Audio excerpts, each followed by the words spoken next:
Why me crack it, why me roll? Why me crack that soldier boy, that Superman, that now why me crack that soldier? Now why me crack that soldier? Now why me crack that soldier? Now why me crack that soldier? Now why soldier boy, I feel Ibu, selamat siang. Assalamualaikum warahmatullahi wabarakatuh. Selamat siang, Bu Irma. Waalaikumsalam warahmatullahi wabarakatuh. Sehat Bu kabarnya? Alhamdulillah sehat walafiat. Bagaimana kabar Bu Irma juga? Alhamdulillah sehat juga Bu, berkat doa Ibu selama Ya, ini. kita harus saling mendoakan ya Bu. Baik, terima kasih. Baik Bu, tadi kan dari kemarin saya sudah minta waktu Ibu ya untuk hari ini bertemu terus melakukan sesi wawancara Ibu terkait dengan pengambilan keputusan sebagai pemimpin. Nah, Ibu nih sebagai kepala sekolah dari SDN Citayam 1 ya, Ibu Nuraini ini sudah menjadi kepala sekolah selama 3 periode 12 tahun lamanya. Jadi luar biasa pengalaman beliau ya. Oleh karena itu saya berkesempatan untuk mewawancarai beliau terkait dengan pengambilan keputusan. Siap Bu? Siap. Baik Bu, kita mulai ya Bu ya.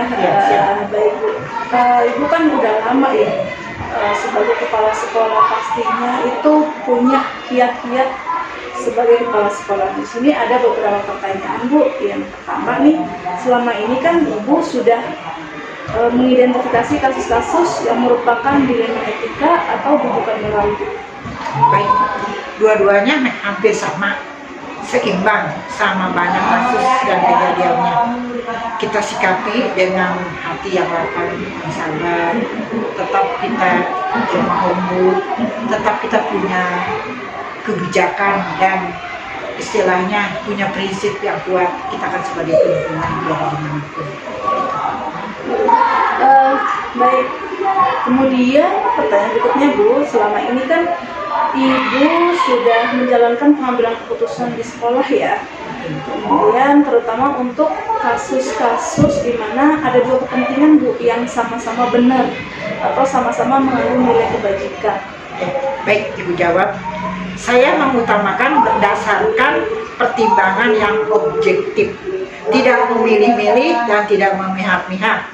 Jika memang benar dengan benar, maka pertimbangannya yang diprioritaskan oleh itu yang benar. Jadi tetap kita sharing dulu, kita lihat dulu, kita perhatikan dulu. Begitu. Luar biasa ya, Ibu berpegangan pada keobjektifitasan. Kemudian Bu, langkah-langkah atau prosedur seperti apa yang biasanya Ibu lakukan selama ini? Baik.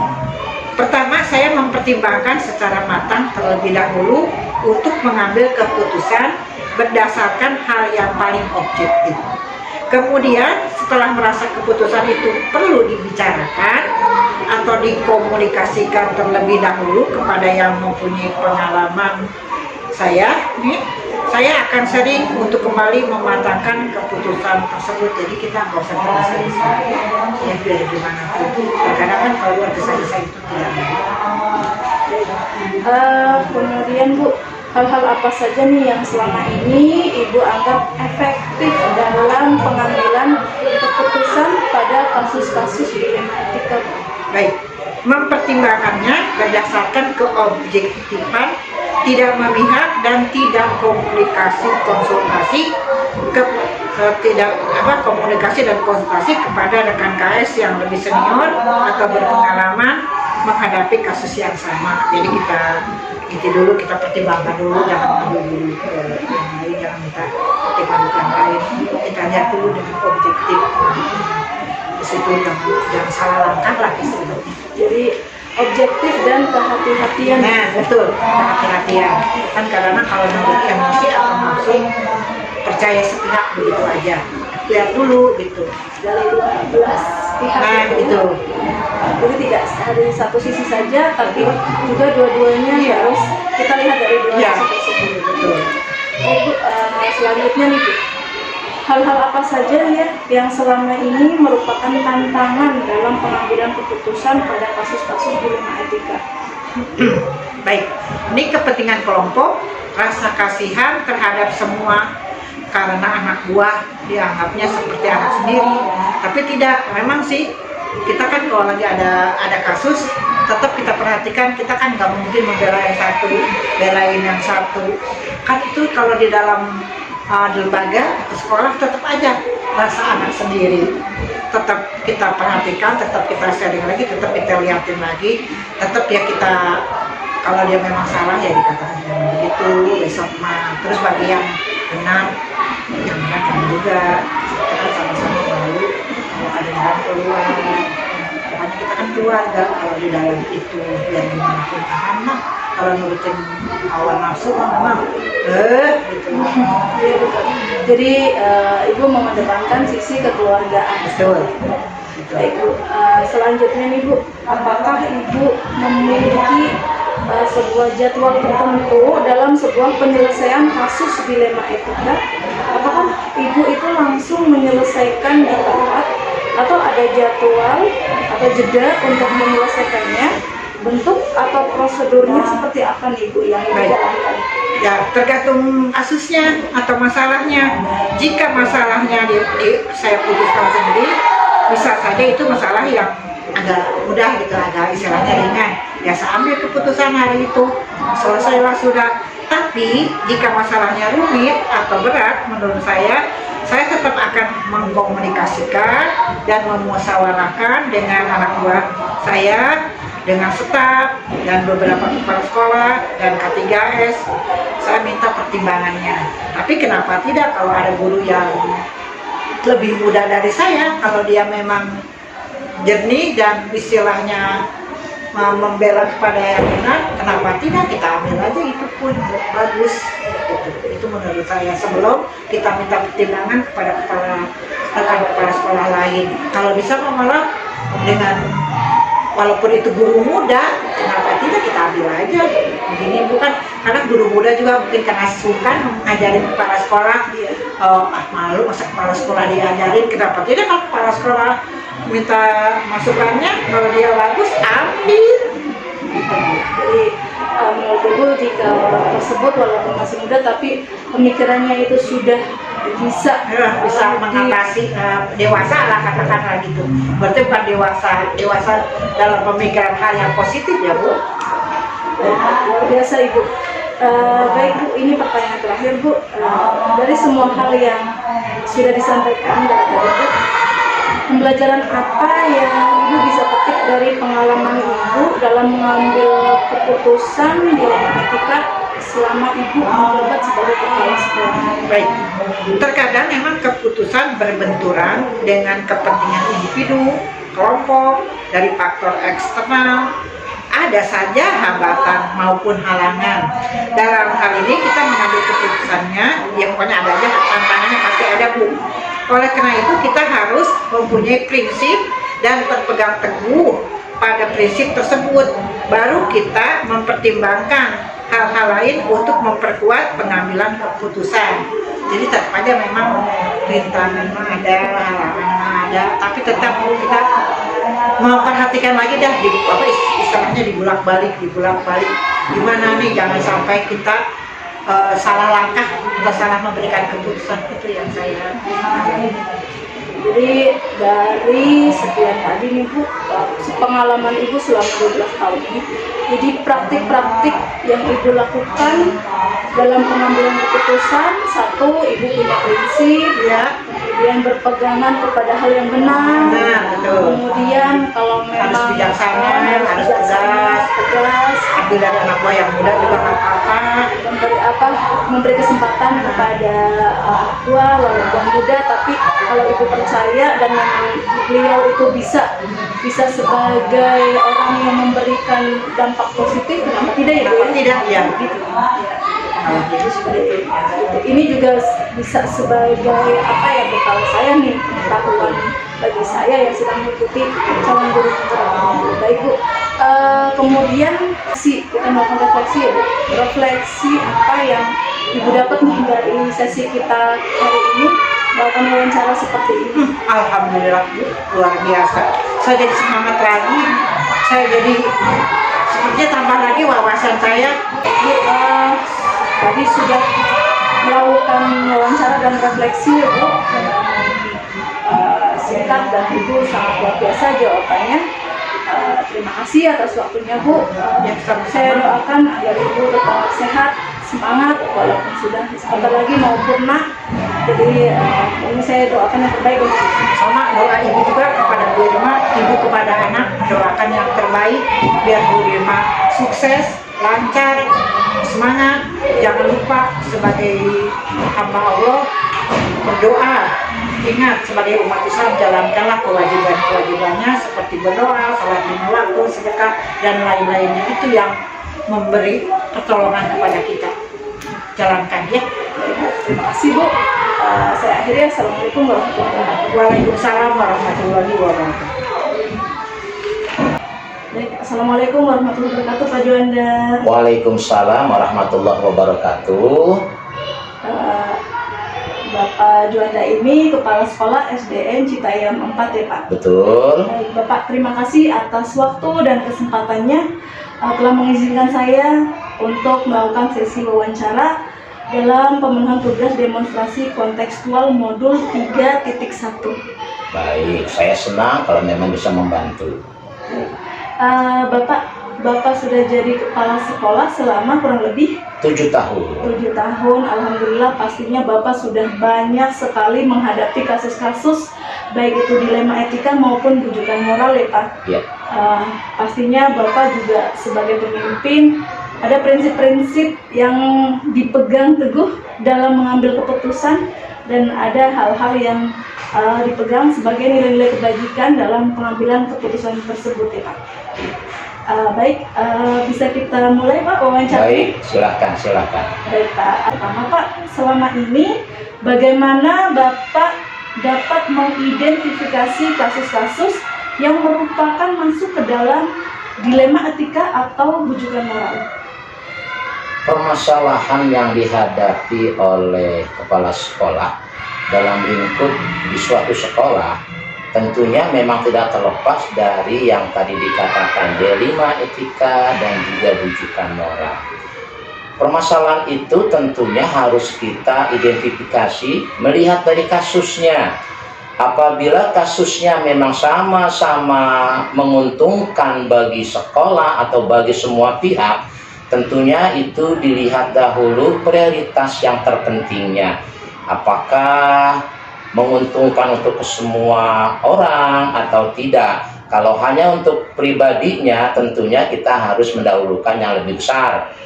Yang kedua, bujukan moral tentunya tidak terlepas sebagai manusia, ada rasa suka, ada rasa kasihan, ada rasa sayang. Kesemuanya itu memang menjadi dasar, tetapi tetap objektivitas menjadi hal yang utama di dalam memberikan sebuah keputusan. Baik, luar biasa. Jadi Bapak mempertimbangkan prinsip kemasalahatannya ya Pak ya? Ya. Itu apakah lebih besar dampaknya dan dari sisi objektivitasnya juga ya Pak? Ya. Baik, kemudian selanjutnya Pak, selama ini bagaimana Bapak menjalankan pengambilan keputusan di sekolah? Kemudian terutama untuk kasus-kasus di mana nih ada dua kepentingan yang sama-sama benar atau sama-sama ada mengandung nilai-nilai kebajikannya Pak? Baik, memang dilema itu sering terjadi di suatu sekolah karena kita memiliki banyak teman di sekolah, banyak guru-guru yang tentunya guru-guru kita punya potensi yang sangat baik. Kadangkala berbenturannya karena kedua-duanya ingin mendapatkan keputusan yang lebih awal atau yang lebih utama agar kepala sekolah bisa memberikan pertimbangan. Itulah sebabnya kepala sekolah memang harus objektif di dalam memberikan pertimbangan dan juga melihat keberpihakan dari hasil keputusan ini. Lebih besar kemana, apakah ke pribadi atau kepada kepentingan sekolah. Jika itu kepentingan sekolah, maka itu diupayakan lebih dahulu, setelah itu baru kepentingan pribadi kita selesaikan. Dua-duanya menguntungkan, tetapi ada yang lebih diutamakan, baru setelah itu kita lanjutkan kepada yang selanjutnya. Berarti kembali seperti pertanyaan di awal. Betul. Kemudian Pak, langkah-langkah atau prosedur seperti apa yang biasa Bapak lakukan selama ini? Langkah-langkahnya biasanya saya segera mengidentifikasi permasalahan itu dari sumbernya. Sumber utamanya akan saya tanyakan, akan saya ajak bicara, permasalahannya apa. Kalau memang permasalahannya itu ternyata muaranya satu, buat kepentingan bersama, buat kepentingan sekolah, kenapa tidak lebih baik kita ngumpul bareng, kita bicara bareng, terus kita putuskan. Keputusannya ini berdasarkan pertimbangan-pertimbangan yang tentunya tadi saya katakan, kembali kepada mana yang lebih dominan untuk kita ambil manfaatnya. Itu yang kita utamakan. Baik, luar biasa sekali. Pak Juanda ini sudah mengambil langkah-langkah yang lebih prioritas dan mengandung permasalahan yang lebih besar dampaknya untuk sekolah, seperti itu. Baik Pak, kemudian hal-hal apa saja yang selama ini Bapak anggap efektif dalam pengambilan keputusan pada kasus-kasus dilema etika? Hal-hal yang efektif itu dapat terjadi kalau komunikasi antara kita dengan guru, komunikasi antara kita dengan tenaga pendidikan itu terjalin dengan baik. Permasalahan timbul karena adanya ketidakseimbangan kepala sekolah pada guru, atau kepala sekolah kepada tenaga pendidik, atau guru dengan tenaga pendidik. Itulah sebabnya komunikasi itu harus terus dijalin dengan baik agar tercipta suasana yang saling pengertian, yang saling mendukung, dan juga merasa nyaman untuk bekerja di tempat tersebut. Baik Pak, selanjutnya Pak, jadi hal-hal apa saja yang selama ini merupakan tantangan nih dalam pengambilan keputusan pada kasus-kasus dilema etika sendiri? Inilah luar biasanya kalau kita bekerja dengan orang dewasa. Tentunya guru-guru dalam hal ini, mereka memiliki pandangan masing-masing. Ada yang memberikan sesuatu masukan, mungkin dengan harapan mendapat sanjungan dari kepala sekolah. Mungkin ada yang pendiam, tapi dia memberikan perhatian dalam bentuk yang lain. Kesemuanya itu harus bisa kita rangkum menjadi satu, sehingga nanti kepentingan yang terbesarnya adalah demi kemajuan sekolah dan demi memberikan pelayanan terbaik kepada anak murid. Ada sesuatu, tapi kembali lagi Bapak ingin itu sebagai kepentingan untuk sekolah dan memajukan sekolah, seperti itu. Baik Pak, berikutnya, apakah Bapak itu memiliki sebuah jadwal tertentu dalam sebuah penyelesaian kasus dilema etika? Kemudian apakah Bapak itu langsung menyelesaikan pada tempat atau waktu tersebut, atau memberi jeda untuk menyelesaikannya? Bentuk atau prosedurnya itu seperti apa yang Bapak jalankan? Permasalahan bisa diselesaikan secara langsung ataupun tidak, tergantung kita melihat kapasitas dari masalah itu. Jika kapasitasnya tidak terlalu luas, mungkin dengan diskusi dengan yang bermasalah atau yang mempunyai sesuatu permasalahan, hari itu juga bisa kita selesaikan. Namun jika kapasitasnya jauh lebih besar, bahkan menyangkut kepentingan sekolah, tentunya sekolah pasti punya jadwal-jadwal tertentu. Ada rapat-rapat setiap bulan rutin, ada rapat-rapat insidentil yang karena sesuatu hal lalu kita mencoba berkumpul dengan semua keluarga besar dari sekolah tersebut untuk mencoba menyelesaikan satu masalah. Karena bisa jadi masukan dari guru, masukan dari tenaga pendidikan itu melengkapi keputusan yang nanti akan diambil oleh seorang kepala sekolah. Jadi tentunya sekolah sudah membuatkan schedule yang memang rutin dia laksanakan. Jadi ada yang insidentil, ada yang rutin per bulan, bahkan kadang ada juga keputusan yang spontan yang kita lakukan. Ingat, kepentingan itu selalu untuk kepentingan yang lebih luas. Dalam hal ini untuk kepentingan sekolah. Baik, jadi tergantung besar kecilnya sebuah kasus tersebut atau masalah tersebut ya Pak ya? Ya. Baik. Kemudian adakah nih seseorang atau faktor-faktor apa nih yang selama ini mempermudahkan Bapak atau membantu Bapak dalam pengambilan keputusan dalam kasus-kasus dilema etika? Dalam kasus dilema etika, ada hal-hal yang harus kita ingat, bahwa setiap manusia pasti punya kepentingan, pasti punya keinginan. Disitulah kita harus melihat apa keinginan atau kepentingan dari seseorang agar bisa kita tempatkan ini kepentingannya prioritas sekali atau tidak. Seandainya memang prioritas, maka kita harus segera mengambil keputusan.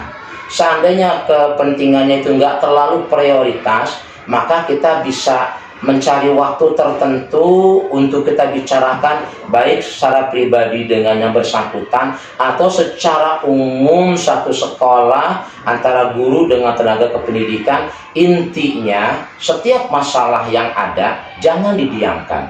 Setiap masalah yang ada jangan dilambat-lambatkan. Seandainya memungkinkan, semakin cepat selesai semakin baik. Baik, kemudian adakah seseorang atau faktor-faktor yang selama ini bisa memudahkan Bapak atau biasa Bapak andalkan selain diri sendiri atau mungkin yang lainnya? Ada. Pembagian tugas kepada semua personil yang ada di sekolah itu menjadi kata kunci.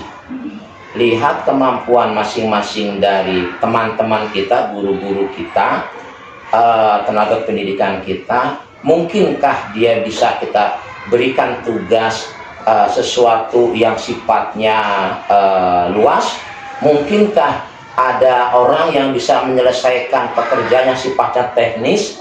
Sebagai contoh, mungkin semua orang bisa memperbaiki pintu kelas yang rusak, tetapi tidak semua orang bisa memperbaiki pintu kelas yang rusak dengan baik.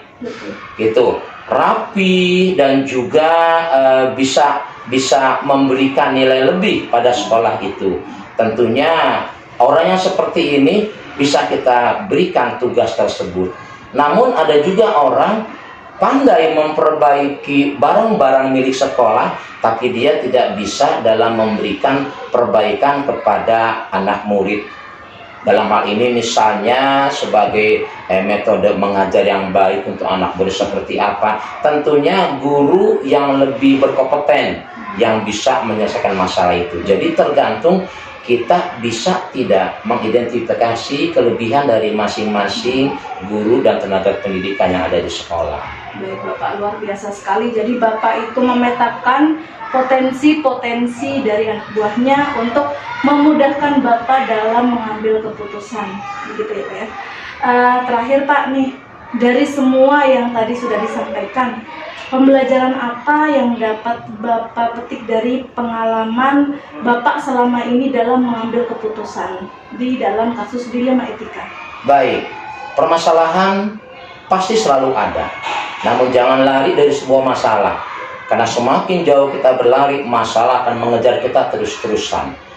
Selesaikan tugas itu dengan baik, selesaikan permasalahan itu dengan baik, sehingga nanti semakin bertambahnya waktu, kedewasaan seseorang akan semakin tertempa, kemudian kedewasaan seseorang dalam membuat keputusan akan semakin bermutu. Itulah sebabnya ambil pembelajaran dari setiap kejadian yang ada. Tidak ada hikmah yang tidak ada manfaatnya. Semua kejadian pasti ada hikmahnya. Ambil yang baiknya, yang buruknya jadikan pembelajaran agar tidak kita lakukan. Itu pembelajaran yang dapat saya ambil dari kejadian-kejadian yang berhubungan dengan dilema-dilema etika. Baik Pak, luar biasa sekali jawaban dari Bapak Juanda ini ya. Saya yakin karena beliau sudah selama 7 tahun menjadi pimpinan di sebuah sekolah dan beberapa sekolah ya Pak ya. Iya. Jadi pastinya kita tidak bisa meragukan apa yang diambil oleh keputusan yang diambil oleh beliau. Pastinya ini juga menjadi sebuah pembelajaran nih buat saya dan ilmu baru buat saya.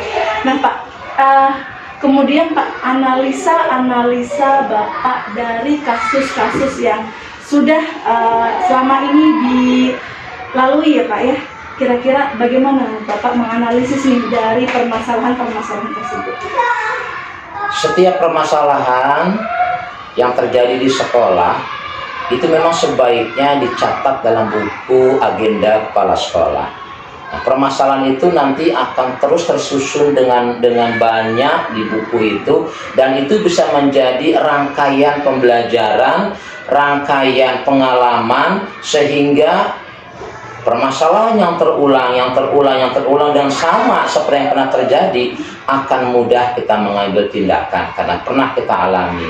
Itulah sebabnya kepala sekolah harus selalu membuat program kerja, rencana kerja, dan juga apa yang sudah dia lakukan tercatat dengan baik.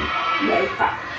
Terakhir nih, pertanyaan untuk refleksi kita nih untuk kegiatan ini, hari ini, wawancara ini, apa sih yang bisa Bapak refleksikan dari kegiatan kita hari ini? Wawancara ini tentunya sangat bermanfaat. Pertama untuk calon guru penggerak dan juga untuk sekolah.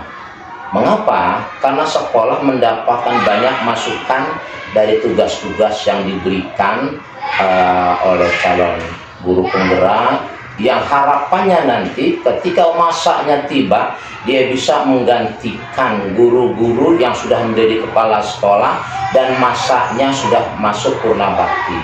Itulah sebabnya seorang guru penggerak harus selalu bergerak, dan dia bisa menggerakkan orang lain. Seperti itu. Baik, terima kasih Pak. Ini juga jadi catatan saya, masukan yang sangat luar biasa sebagai pimpinan ya, dan juga pastinya senior, beliau senior jauh di atas saya. Pastinya ini akan jadi sebuah pembelajaran berharga buat saya ke depannya jika memang nantinya akan mendapatkan kesempatan tersebut. Baik Pak, terima kasih sudah bersedia meluangkan waktunya sekali lagi untuk kegiatan wawancara ini Pak. Semoga Bapak diberikan kesehatan. Amin. Ya, dan kelancaran dalam tugasnya. Amin. Semua masalah dan dalam pengambilan keputusannya diberikan kelancaran dan tepat sasaran. Amin. Sekian Pak, saya akhiri. Assalamualaikum warahmatullahi wabarakatuh. Waalaikumsalam warahmatullahi wabarakatuh.